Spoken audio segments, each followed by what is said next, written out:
ഇനി പശ്ചിമേഷ്യ യുദ്ധഭീതിയിലാണ് അവിടെ സംഘർഷം മുറുകുകയാണ്.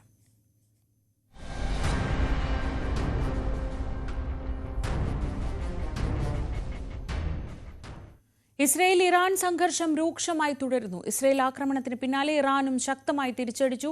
200 ബാലിസ്റ്റിക് മിസൈലുകൾ ഇറാൻ ഇസ്രയേലിന് നേരെ പ്രയോഗിച്ചു. ടെഹ്റാനിൽ ഇസ്രയേൽ നടത്തിയ ആക്രമണത്തിൽ 60 പേർ കൊല്ലപ്പെട്ടതായി ഇറാനിയൻ സ്റ്റേറ്റ് TV റിപ്പോർട്ട് ചെയ്തു. ഇസ്രയേൽ ആക്രമണത്തിൽ ഇറാനിലെ സൗത്ത് പാഴ്സ് എണ്ണപ്പാടത്തിന് തീപിടിച്ചു.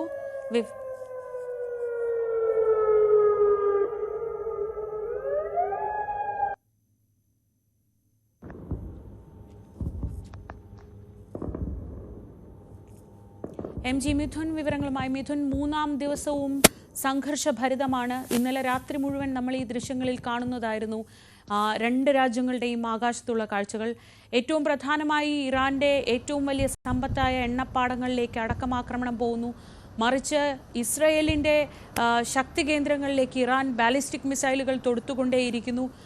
ഇത് ഒരു പൂർണ്ണ യുദ്ധം അധികം ദൂരെയല്ല എന്നൊരു അന്തരീക്ഷമാണോ ഉള്ളത്? ശ്രീജി, ഇപ്പോൾ ഏറ്റവും ഒടുവിൽ പുറത്തു വരുന്നൊരു വിവരമുണ്ട്. അതായത് ഇറാൻ റവല്യൂഷണറി ഗാർഡ്സിന്റെ deputy commander Khosrow Hasani Israel ആക്രമണത്തിൽ കൊല്ലപ്പെട്ടു എന്നുള്ള വളരെ പ്രധാനപ്പെട്ട ഒരു വിവരം കൂടി ഒരു ഘട്ടത്തിൽ പുറത്തു വരുന്നു. നേരത്തെ 4 പേർ ഇത്തരത്തിൽ പ്രധാനപ്പെട്ട ലീഡേഴ്സ് നേരത്തെ കൊല്ലപ്പെട്ടതിന് പിന്നാലെയാണ് ഇപ്പോൾ റവല്യൂഷണറി ഗാർഡ്സിന്റെ ഡെപ്യൂട്ടി കമാൻഡർ കൂടി കൊല്ലപ്പെടുന്നത്. ഇതിനു മുമ്പ് ഇതിന്റെ കമാൻഡർ ബഗേരി ഉൾപ്പെടെയുള്ളവർ നേരത്തെ കൊല്ലപ്പെട്ടിരുന്നു ഇസ്രായേലിന്റെ ആക്രമണത്തിൽ. ഒപ്പം തന്നെ മറ്റൊരു പ്രധാനപ്പെട്ട കാര്യം, വ്യോമപ്രതിരോധ സംവിധാനം സജ്ജമാക്കി ഇറാൻ എന്നുള്ളത് തന്നെയാണ്. നേരത്തെ ഇസ്രായേൽ ആക്രമണത്തിൽ ഈ വ്യോമപ്രതിരോധ സംവിധാനങ്ങളൊക്കെ തകർന്ന ഒരു പശ്ചാത്തലം ഉണ്ടായിരുന്നു. അതിപ്പോൾ സജ്ജമായിരിക്കുന്നു എന്ന് തന്നെയാണ് മനസ്സിലാക്കാൻ സാധിക്കുന്നത്. കാരണം ഇറാഖിന്റെ വ്യോമപാത ഉപയോഗിച്ചുകൊണ്ടായിരുന്നു ഇസ്രായേലിന്റെ ആക്രമണം ഉണ്ടാകുന്നത്. അത് തിരിച്ചറിയാനാകാതെ പല യുദ്ധവിമാനങ്ങളും ഇസ്രായേലിന്റെ യുദ്ധവിമാനങ്ങളും ഇറാന്റെ വ്യോമപാതയിലേക്ക് കടക്കുന്ന ഒരു സാഹചര്യം ഉണ്ടായിരുന്നു. അത് ഒഴിവാക്കുന്നതിന് വേണ്ടിയുള്ള നടപടികൾ ഏകോപിപ്പിക്കുകയായിരുന്നു. അതിപ്പോൾ പൂർണ്ണ സജ്ജത്തിലേക്ക് കാര്യങ്ങൾ എത്തിയെന്ന് കൂടി നമുക്ക് മനസ്സിലാക്കാൻ സാധിക്കുന്നു. അത്തരത്തിലുള്ള വിവരങ്ങൾ കൂടി ഈ ഒരു ഘട്ടത്തിൽ പുറത്തു വരികയും ചെയ്യുന്നുണ്ട്. മറ്റൊന്ന്, നമ്മൾ നേരത്തെ സൂചിപ്പിച്ചതുപോലെ തന്നെ സംഘർഷം അതിരൂക്ഷമാവുകയാണ്. അതിൻ്റെ ഉച്ചസ്ഥായിലേക്ക് പോകുന്നു. ഒരു യുദ്ധസമാനമായ സാഹചര്യത്തിലേക്ക് പശ്ചിമേഷ്യ പോകുന്നു എന്നുള്ളത് തന്നെയാണ്. കാരണം തിരിച്ചടി ഉണ്ടാകുന്നു. കനത്ത തിരിച്ചടികൾ ഇരു രാജ്യങ്ങളും തമ്മിൽ നൽകുന്നു. അതായത് ഏറ്റവും ഒടുവിൽ ഇന്നലെ രാത്രിയോടുകൂടിയായിരുന്നു ഇസ്രായേലിലേക്ക് ഇറാന്റെ ഭാഗത്തുനിന്ന് ആക്രമണം ഉണ്ടാകുന്നത്. ആ ആക്രമണത്തിൽ 6ഓളം പേർ ഇപ്പോൾ കൊല്ലപ്പെട്ടു എന്നുള്ള വിവരങ്ങൾ കൂടി പുറത്തു വരുന്നുണ്ട്. അതായത് ജനവാസ മേഖലയിലായിരുന്നു ഇത്തരത്തിലുള്ള ഒരു ആക്രമണം ഇറാന്റെ ഭാഗത്തുനിന്നും ഉണ്ടായത്. ടെല്ലവീവിലും ഒപ്പം തന്നെ വടക്കൻ ഇസ്രായേലിലുമാണ് ഇറാന്റെ ആക്രമണം ഉണ്ടായത്. അത് യമനിൽ നിന്നും ഒപ്പം തന്നെ ഇറാനിൽ നിന്നും നടത്തിയ വ്യോമാക്രമണത്തിലൂടെയായിരുന്നു ഇത്തരത്തിലുള്ളൊരു ആക്രമണം ഇസ്രായേലിലേക്ക് നടത്തിയത്. ആ ബാലിസ്റ്റിക് മിസൈലുകൾ ഉപയോഗിച്ച് നടത്തിയ ആക്രമണത്തിൽ നിരവധി കെട്ടിടങ്ങൾ തകർന്നു വീണു. അതിൻ്റെ ദൃശ്യങ്ങളൊക്കെയാണ് നമ്മൾ ഇപ്പോൾ പ്രേക്ഷകർ ദൃശ്യങ്ങൾ കാണുന്നത്. അതിൽ 6 പേർ കൊല്ലപ്പെട്ടിരിക്കുന്നു. 60-ലധികം ആളുകൾക്ക് പരിക്കേറ്റിട്ടുണ്ട്. നിരവധി വാഹനങ്ങൾ, നിരവധി കെട്ടിടങ്ങളൊക്കെ തകർന്നു വീഴുന്ന ഒരു പശ്ചാത്തലം. ഒപ്പം തന്നെ ഈ വ്യോമപ്രതിരോധ സംവിധാനം തകർക്കുന്നതിന് വേണ്ടിയുള്ള ഒരു ശ്രമവും ഇറാന്റെ ഭാഗത്തുനിന്ന് ഉണ്ടായതായിട്ടുള്ള വിവരങ്ങൾ കൂടി ഒരു ഘട്ടത്തിൽ പുറത്തു വരുന്നുണ്ട്. അതിന് പിന്നാലെ ഈ ആക്രമണത്തിന് തൊട്ടു പിന്നാലെ തന്നെ ഇസ്രായേലിന്റെ വൻ തിരിച്ചടി ഇറാനിലേക്ക് ഉണ്ടാകുന്നു. എണ്ണപ്പാടങ്ങൾ കേന്ദ്രീകരിച്ച് വലിയ ആക്രമണം നടക്കുന്നു. ഒപ്പം തന്നെ ബുഷ്കർ പ്രവിശ്യയിലെ പാർസ് റിഫൈനറിയിൽ ആണ് ആദ്യ ആക്രമണം ഉണ്ടായത്. പിന്നീട് ലോകത്തെ ഏറ്റവും വലിയ ഗ്യാസ് ഫീൽഡിൽ ഒന്നായിട്ടുള്ള ഈ മേഖലകളിൽ വലിയ ആക്രമണം നടക്കുന്നു.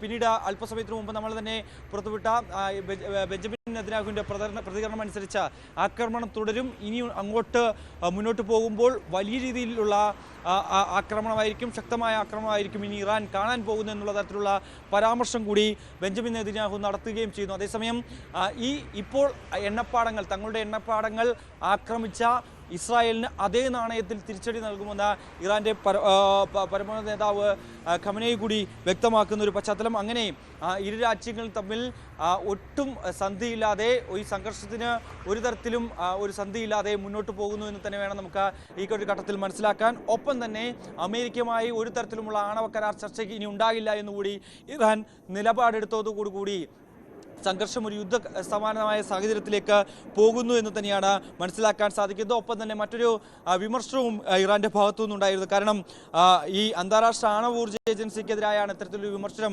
ഉയർത്തിയത്. കാരണം IAEA പ്രമേയം ഇറാന്റെ ആണവോർജ്ജ ശ്രമങ്ങളെ തകർക്കുന്ന സയൻസ് പദ്ധതികളോട് ചേർന്ന് നിൽക്കുന്നതാണെന്നാണ് ഇറാൻ അറിയിച്ചിരിക്കുന്നത്. ഒപ്പം തന്നെ യൂറോപ്യൻ യൂണിയൻ നേതാക്കളും ഇതുമായി ബന്ധപ്പെട്ട് നടത്തിയ ചർച്ചയിൽ യാതൊരുവിധ അനുനയ നീക്കങ്ങളും നടത്താൻ സാധിച്ചില്ല. അനുനയ ശ്രമങ്ങളെല്ലാം തന്നെ വിഫലമായി പോകുന്ന കാഴ്ചയാണ് കാണാൻ സാധിക്കുന്നത്. അങ്ങനെ ഇരു രാജ്യങ്ങളും പോർമുഖത്ത് നിലയുറപ്പിക്കുന്നു. മിസൈലുകൾ കൊണ്ടുള്ള ആക്രമണം നടക്കുന്നു. വീണ്ടും ഈ ആക്രമണം തുടരാനുള്ള സാഹചര്യങ്ങൾ തന്നെയാണ് നമുക്ക് ഈ ഒരു ഘട്ടത്തിൽ കാണാൻ സാധിക്കുന്നത്. അതേസമയം ഇന്ത്യ ഇതുമായി ബന്ധപ്പെട്ട വലിയ രീതിയിൽ ശക്തമായി അപലപിക്കുകയും ചെയ്തു.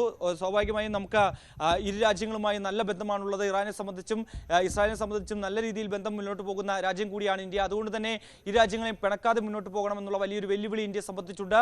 ഒപ്പം തന്നെ സമാധാനം പുനഃസ്ഥാപിക്കണമെന്ന് ആവശ്യപ്പെട്ടുകൊണ്ട് കഴിഞ്ഞ ദിവസം തന്നെ പ്രധാനമന്ത്രി നരേന്ദ്രമോദി ബെഞ്ചമിൻ നെതന്യാഹുവുമായി സംസാരിക്കുകയും ചെയ്തിരുന്നു. പക്ഷേ ഇക്കാര്യങ്ങൾ നിലവിലെ സ്ഥിതിഗതികൾ ഇരുവരും വിശദീകരിച്ചതു മാത്രമാണ് ചെയ്തതെന്നാണ് നമുക്ക് അറിയാൻ സാധിക്കുന്നത്. എന്തായാലും ഇന്ന് ത്രിരാഷ്ട്ര സന്ദർശനത്തിന്റെ ഭാഗമായി നരേന്ദ്രമോദി പുറപ്പെട്ടിട്ടുണ്ട്. കാനഡയിൽ നടക്കുന്ന G7 ഉച്ചകോടിയിൽ ഈ വിഷയം പ്രധാനമന്ത്രി നരേന്ദ്രമോദി തന്നെ ഉന്നയിക്കുമെന്ന് അറിയിക്കുകയും ചെയ്തിട്ടുണ്ട്. അത്തരത്തിൽ ഒരു വലിയ വിഷയത്തിലേക്ക് പോകുന്നു. ലോകരാജ്യങ്ങൾ ഉൾപ്പെടെയുള്ളവർ ഈ സമാധാനം പുനഃസ്ഥാപിക്കണമെന്ന് ആവശ്യപ്പെട്ട് രംഗത്ത് വരുന്നു. ഒപ്പം തന്നെ ഇക്കാര്യത്തിൽ അമേരിക്കയുടെ നിലപാട് എന്താണ് എന്നാണ് ഇനി വ്യക്തമാകേണ്ടിയിരിക്കുന്നത്. എന്തായാലും ട്രംപ് കഴിഞ്ഞ ദിവസം പറഞ്ഞതുപോലെ തന്നെ ഇനി അങ്ങോട്ട് പോകുന്ന കാര്യങ്ങൾ, ഇനി ഉണ്ടാകാൻ പോകുന്ന പ്രത്യാഘാതങ്ങൾ അത് വളരെ വലുതായിരിക്കുമെന്നുള്ള ഒരു മുന്നറിയിപ്പ്, ഒരു ഭീഷണി സ്വരത്തിലുള്ള മുന്നറിയിപ്പൊക്കെ അമേരിക്കൻ പ്രസിഡന്റ് ഡൊണാൾഡ് ട്രംപിന്റെ ഭാഗത്തുനിന്നും ഉണ്ടാകുന്നു. ഒപ്പം തന്നെ തങ്ങളുടെ ഏതെങ്കിലും പൗരന്മാരെയോ അല്ലെങ്കിൽ തങ്ങളുടെ ഏതെങ്കിലും സ്ഥാപനങ്ങളെയോ മറ്റും ആക്രമിച്ചാൽ, ഇറാൻ അതിന് തുനിഞ്ഞാൽ അമേരിക്ക കൂടി ഒരു